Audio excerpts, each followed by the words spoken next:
Hey, here's an annoying question for you. What is democracy? The shorthand demos kratos, rule of the people. We have a handle of that. But then once you get to one level or two levels or however many levels of abstraction it takes until that's implemented as a reality in our societies, well, it becomes less clear what it is, what it's for, what we're trying to do. I think we have the general principles, but are we achieving them usefully? I've been a critic of democracy, Australian democracy in particular, in this podcast. I'm Australian, so that's my focus. But it turns out I'm not alone in this disillusionment. Only half of young people in France and Spain believe that democracy is the best form of government, and support's even lower among their Polish counterparts. Not just that, but more than one in five, at 21%, of Europeans would favour authoritarian rule under certain unspecified circumstances. This is highest in Italy, 24%, and lowest in Germany, for obvious reasons, at 15%. Which is interesting because I just assumed that it was one of those ideas that was so warmly associated with good, and in the cultures that we live in, so inextricably associated with the best political outcomes, that I would think that it would be unquestioned. But I guess it's not that surprising because young people in particular are seeing the world into which they are emerging that's kind of failing to deal with the biggest problems that it faces. That's not, of course, to say that there wouldn't certainly be problems of a different nature and potentially much bigger if we didn't have democracies. But kind of everywhere you look, whether it's war, corporate monopolies, the environment, certainly well-being, happiness, and meaning in life, job markets, housing, those sorts of things, the issues that hit people in the experience of their lives, there seems to be a failure across the board for democracies to deal with these problems. And yet still, we see it held up as a shield in many instances where democracy is an inherent good and that justifies our army coming in and overthrowing your country. Like maybe that sounds like a flippant thing, but that's something I've seen in my life again and again. The Afghan war and the Iraqi war were explicitly done with the idea of building democracies. And decades on, we've seen how they collapsed those societies and didn't achieve the democracies they were trying to, despite spilling much blood and costing a fortune. And today it's something we hear Israel's the greatest democracy in the Middle East, and that I guess that's held up as a de facto shield to whitewash all the horrors that they're committing at the moment. And similarly, Western support of Ukraine in that war is done under the guise of democracy, despite Ukraine having cancelled all of their elections and banned hundreds of politicians and political parties since the outbreak of that war. There's some mystique around the idea. So as I mentioned, I've been critical of it a lot in this podcast. And I thought if I'm going to be negatively critical of the concept, then maybe it's incumbent upon me to have an exploration of why that is and even come up with some better ideas. So that's the point of today's podcast. And I can only thank you so much for listening. Extra special thanks to Mia Wood, who's joined as a committed patron. This one's going out to you. But whoever you are, I hope you can enjoy it. And if you would take a moment to consider subscribing at patreon.com/Endry, I'd be very grateful. Otherwise, likes, subscribes, shares, etc. I got the very happy news that the podcast is in the top 20% and top 5% for shares and comments and things like that, which shocked me because the numbers are so low. I think it really just says what a long tail of content there is out there. But despite that, thank you so much for listening. I really, really appreciate having you with me on this journey. And I hope you enjoyed today's episode unpacking what we can do to improve democracy.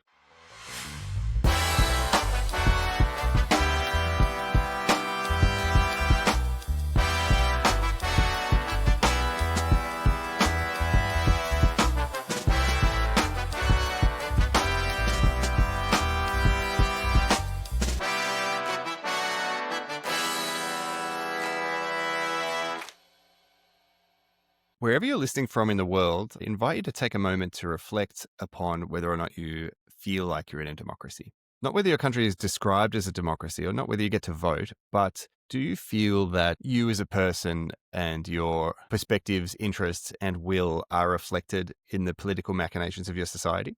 Do you have a representative that represents you, do you feel? And what's more, do you feel like the aggregate results of the parliamentary body, wherever you live, is acting in anything approaching an optimal way on behalf of all of the people that live where you live? If I'm to reflect upon wherever I've lived across all levels of government, the answer has always been a pretty clear no. And I accept that I'm a bit of an outlier in how I live my life and the things that I'd like to see in society.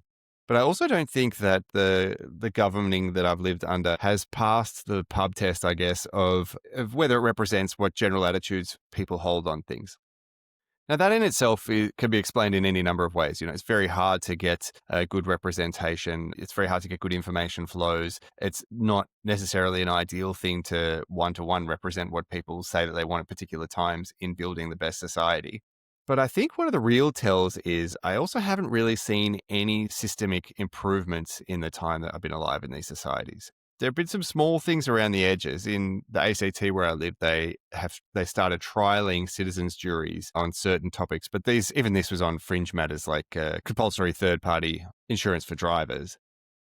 But I would say, despite the dissatisfaction that people generally seem to feel with the political class and processes, and the obvious failures to deal with certain issues, I haven't seen a significant move towards improving those systems or even just sort of tinkering and refining them in great ways, other than the sort of fringe class of people who want to overthrow the government or think that everything's inherently corrupt with conspiracies, et cetera, et cetera. And for me, that's a kind of a tell. And the tell is that the number one motivation for most people in the political class and number one motivation for most people within those systems and for the systems themselves is not to represent the will of the people and their interests, but to keep things going in a stable enough manner. And that usually involves representing interests of the incumbent elite who control power and control money or whatever. And I don't want to get too raving about that, but I could really go into many stark examples on basically any issue of importance that can be illustrated with cases of incumbent moneyed small minorities absolutely outruling majority social preferences. And not just social preferences, but social interests. I talk about this a lot in the episode that I did around the election, so you might want to go back and listen to that. It's still relevant today. It's looking at topics like Australia's resource management, Indigenous rights, the environment, things like that. And if you are one of my listeners who's based in the ACT, perhaps you feel like I rode roughly over the top of you there by assuming that you weren't well represented because you're in a unique position of having David Pocock as a senator. And he is an outlier in a lot of ways, obviously. You only need to look at his physique. And you do need to look at his physique. But Dave, Senator Pocock, if you're curious, it's worth following on Instagram because basically every post that he does is of him kind of being in disbelief that there's some systemic soft or hard corruption or failure of the systems to fulfill their purported functions. In terms of the core ideas of political representatives are there to represent their constituents, they're there to get the best interest for Australian people. And those processes are also ostensibly for that function. It's basically just a showreel of him shaking his head with wide eyes, being disgusted or shocked at what do you mean that you met with the pharmaceutical companies when drafting the pharmaceutical laws and you didn't meet with any sick people? What do you mean that you're not reporting who you're meeting with at a time where you're making big defense contracts or whatever it is?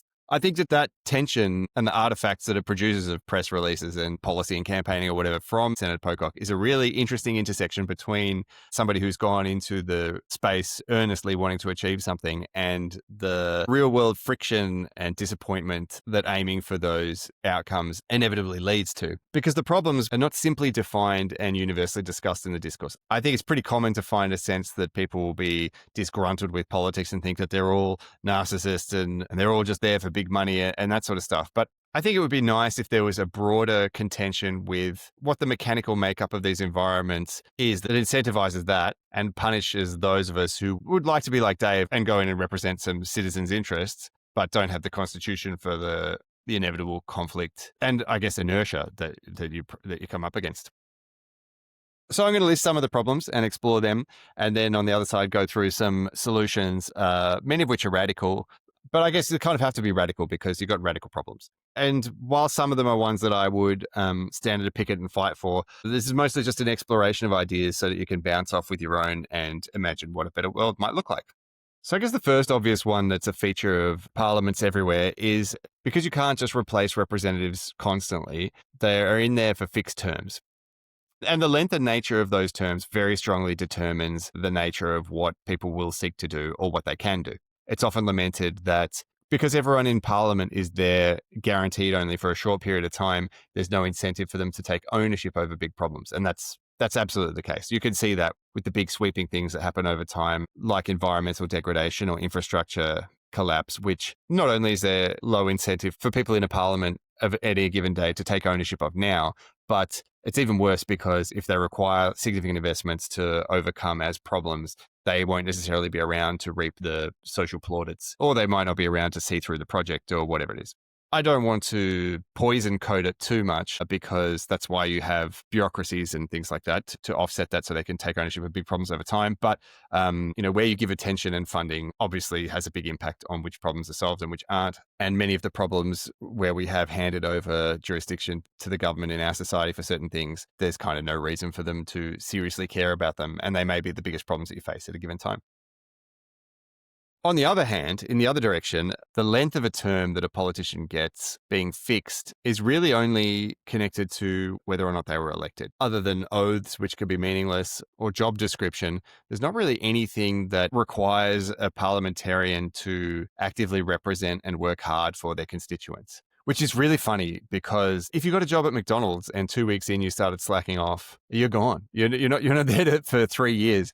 Whereas parliamentarians, they can and do turn up, do very, very little for their constituents for years, and then ride on the coattails of a party brand or a leader brand or a complacent electorate and get reelected. And particularly given all we know about human decision making, maybe you just need to be attractive or threshold charming or demographically relatable or whatever it is, and that can keep you in there, which obviously all say nothing for or against your capacity to be good at the job.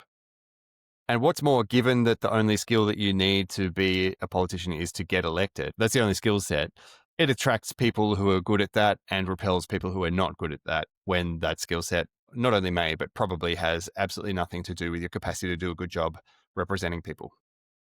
It's also a universal weakness across most democracies that candidates running for office require money to get elected. Even if it's publicly funded and you don't require much, having more than someone else is going to put the thumbs on the scale. And if you're in a close contest in terms of what people think of you versus the person you're running against, and you have an extra $1 million, that can be hard to outcompete because it's money to get your narrative out there, money to get your face out there. And that sort of recognition does make a difference in terms of how people pick their candidates. And again, it doesn't necessarily have anything to do at all with the capacity of somebody to represent their constituents. And even worse, the incentive to get money opens the window to having relationships with people that have nothing to do with your constituents or their interests, but have plenty of interest in having someone on their side being in the parliament advocating for them. And this is why you see all the very boring corruptions of lobbyists and party donors and the ugliness around all of that, which is a kind of kabuki theater for recycling and rewashing the holders of capital and power in society, which is farcical because it's a hijacking of the very mechanisms that are meant to prevent that type of stuff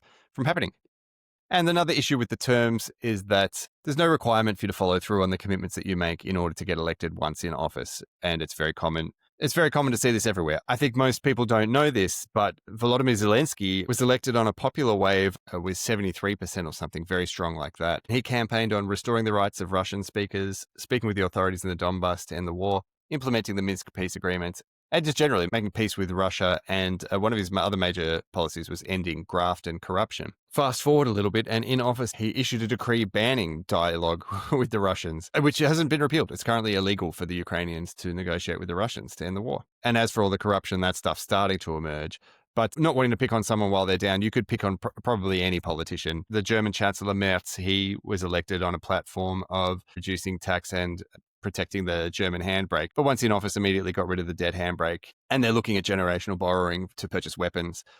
There are consequences of this particularly brazen lying that come down the line with low approval ratings and then eventually losing subsequent elections. But that does nothing to disincentivize the behavior for people who can get away with it, particularly smaller lies. And they all know that if you front load your term with the painful things and the betrayals of promises, and then at the back end, you do spending and people sort of forget about stuff and maybe you'll get re-elected. But all of which, of course, just paints a picture for how possible it is over a period of years for a government to be zero representative of their constituents on the very things that the politicians say that they're elected to do. And when you run terms like this across all sides of politics consecutively, you may have very big interests of people not represented even once for decades or forever within a so-called democracy. There also isn't a lot of recourse within terms, even for things that aren't explicit promises or broken things, to make sure that the will of the people is best represented. There are things that could happen even just within the next few months that would radically change what you would want and require from your elected leadership. Say, for example, China is to occupy Taiwan, and there's a movement for war to stop that from happening. Or say a US company develops artificial general intelligence. Or if there's a pandemic that's worse than COVID.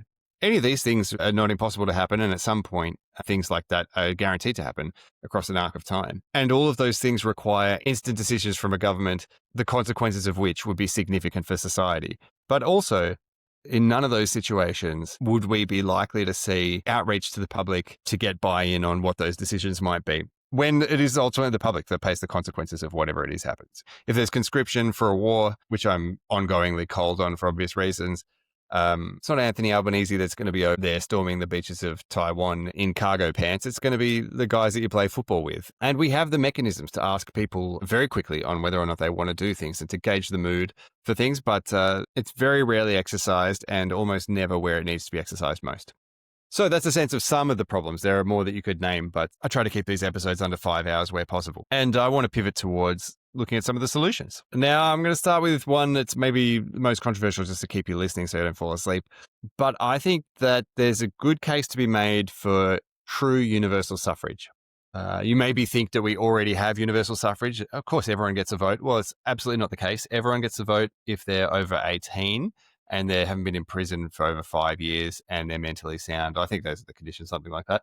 That's in Australia. But everywhere where you think of as having universal suffrage, it doesn't have it. It's for adults, which in Australia, population of 27 million, means 18 million vote. So that's 67% of the population gets to vote. So already missing a third. And those 9 million that don't get to vote, they have a different type of interest in the society than those who do get to vote, because they're going to be around for a lot longer. They're much more likely than everyone who's over 18 now to be around in 50 years. And I think it's only reasonable that there should be a vote cast for every single person that's alive. And you have the conversation, particularly led by progressive parties because they benefit from it, about lowering the voting age to 16. And the conversation is, well, young people, they don't know about the world and, their brains aren't fully formed until you're 25 or whatever, and they don't have wisdom and whatever else. Yeah, totally fair enough. If you take a random person of any age, do you think that they have the magnanimous wisdom to know across all things and they study very hard before they vote? No, almost everybody votes just based on their feelings and seemingly their natural genetic predisposition to be attracted to and repulsed by various things. And that's not seen as invalid. So I think that in the same way, we should just give the vote to everyone. If you're too little to cast it for yourself, your parents do it on your behalf. But I think that's kind of fair enough. Like, there's no fair or pure way to have an election. And if you are going to ostensibly try and represent everybody in the parliament, then I think you accept that it's flawed, you give everyone a vote, and then just deal with the consequences of that. Because it's just as absurd for me to think that in the next election that's held in Australia, there will be, 500,000 people who are 85 or over and won't live to the next election voting. And there will be just as many people who are 17 who have to live in Australia for the next rest of their lives who don't get to vote. That seems dumb. And if it's going to be dumb, may as well make it dumb and universal. It's obvious that what is on the agenda is going to frame everyone's attention, and it would be a great coincidence if the people who had the best ideas were the people who were elected, and that coincidence never occurs, I would say. Given that political parties are so unpopular to be a part of, I think the Labor Party across the entirety of Australia has fewer members than the Fremantle Dockers Football Club. There have to be better mechanisms for getting people's input into what matters to them and what solutions they can offer to solve various problems. You have the civic square of NGOs and journalists and lobby groups and businesses and whatever all slogging it out, but there has to be better mechanisms for the best ideas to be captured and discussed at the level at which ideas can be implemented. In some democracies, they do have this. In the European Union, if you collect, I think, 1 million signatures across a number of countries, then you can have a topic brought up for debate. But even then, it could get to the finalization point, be completely supported and be completely ignored. In Switzerland, citizens can get together, and if they get 100,000 valid signatures, they can force Parliament to discuss constitutional changes. And for federal laws, if you get 50,000 signatures in 100 days, you can challenge a law that's passed by Parliament, which then triggers a public vote. And this kind of direct democracy is something that we don't even seem to aspire to in most of the world, but it's also something that's so much easier to do now, because in the past you'd need to, put newspapers out and everybody reads about it and then, send letters in and, mark off everyone's participation or whatever. But now, we're all carrying around chips drilled into our heads / mobile phones, and it would be very easy to gauge the temperature on any issue at any time. And you wouldn't even need to demand that everybody do it. It's just even being given the option, because it's also the case that when certain legislation is passed or certain ideas are ignored, there's no requirement for a conversation on why that's the case. So, for example, the Iraq War was very unpopular for Australia, and Australia's involvement in it was very unpopular at the time. The biggest public protest that I've seen since I've been alive for it. And there was no requirement really for the politicians to address this unpopularity. There was no requirement for them to get a measure of how many people were endorsing our involvement in that conflict. And there was no mechanism of immediate punishment for them for not following that. And I think where you have all those things lining up, you just can't say that you live in a democracy. And certainly when you don't aspire to include the mechanisms that could better facilitate that public feel and direct involvement, then you can't even say that your society is trying to be a democracy, I think. And there are just so many innovations that you could have. Now, for example, there could be, and I'm not saying that these are without their problems. I accept that this is also an imperfect idea, but you could gauge the public sentiment for any issue with a quick survey. Send everybody to have a 20-minute chat with ChatGPT or whatever, asking them of their core positions on various issues. And you would get a much closer, a much better mapped idea of what people are generally in favor for in terms of any number of policies than you get by simply saying that they voted in this district, they voted in a Liberal candidate. In this district, they voted in a Labor candidate. It's such a low res engagement with trying to read what people want, and such a, I guess, almost intentionally ineffective way of accurately mirroring that, which for the most part probably doesn't matter that much. But when it does matter on the really important things, it really matters and can be life or death for people. In Hungary, there is really tin pot government surveys that they do every so often. I'm not sure what the frequency is, but they're a total joke and are seen as such, where they send you a letter and it'll say, the government is proposing cutting tax on families so that families have more money to spend caring for each other. The opposition doesn't like this. Do you, A, support the idea that families should have more money in their pockets, or B, want to give all of your money to parliamentarians or something like that? It's a joke and quite a stark thing for me because of, coming from Australia where the AEC does such a great job of being independent to receive kind of public polling directly from the government that is campaigning in a way. But it also makes me realize that I've never asked anything like that at home. There's no point of engagement at all. I think you can make a case that either is better or worse, and you'd be right. But what you also can definitely make a case is that neither of them are optimal, or even close, or even 1 out of 10 optimal in terms of measuring what people want and demonstrating a commitment to enact that. And just as I was critical then of, you got your Labor or your Liberal candidate, it's also the case for the tiers of government. In Australia, there was a 2020 summit that Kevin Rudd ran, and everybody was very enthusiastic at the idea of getting rid of states as a level of government, because states, I guess, they feel a bit useless, and we've seen that they're prone to corruption and whatever. But regardless what you think of that, I think it's clear that there are levels of problem that are not neatly covered off by the various tiers of government, no matter where you're living in the world. But it really is the case now with how easily we can throw around information to each other that you can quickly gauge the opinion. Say if a new street needs to be built and there's this timeline or this width or these trees or whatever, and it's only going to affect 800 people. Well, when that's in a local council level, most people are not going to care. Certainly at the state and federal level, people aren't even going to notice. But if you live on that street and your street is going to be completely shut off for 2 years, or all the trees are going to be chopped down, but there's going to be a park or whatever, that stuff really massively affects your life. And it would be easy to integrate mechanisms into society these days to gauge what people think about that and what they want. And I think that kind of level of control over your own life and political system is not something that should be a fantasy. It's something that should be an expectation. I picked on Hungary there for the national consultations, but I should say that in Budapest, they do these votes at the very local level. And it's inspired me to think about what can be, because during COVID, there's a street in the 8th district of Budapest that got to vote on whether or not to stay closed, because all the shops are closed and so it was closed to traffic. But then as they reopened, they got to vote on whether or not to keep the street closed to traffic. And it was like hyper local. It was like 600 or 800 people or something, just the people that live on that block. And they all voted yes. And so now that street just doesn't have any traffic on it. And similarly, a local suburb voted to get rid of all Airbnbs because they found that Airbnbs were replacing people living in buildings, and they didn't like that. They like their neighbors to be people that live in the city, not people that are transient. So the whole district has banned Airbnbs now. And these hyper-local considerations would sound so trivial if discussed at most tiers of parliament. But as I said, it may be way more important to you. It may be the case that your life is way more impacted by whether or not the swimming pool around the corner from you stays open or shuts down. That may have a greater impact on your life than whether or not we do a free trade deal with Brazil. It may be that that's more important, and you want to get a say in it if it's important to you. in a way that you can.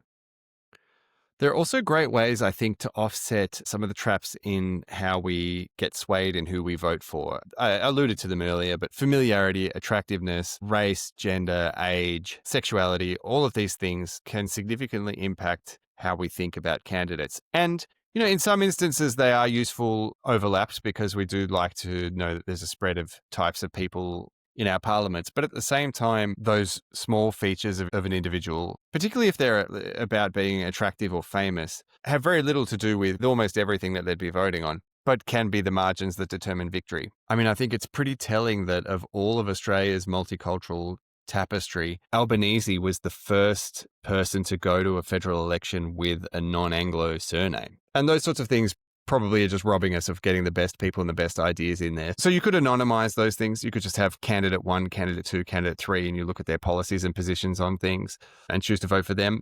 Or even more dramatic, and this is a model that I would absolutely be keen on exploring.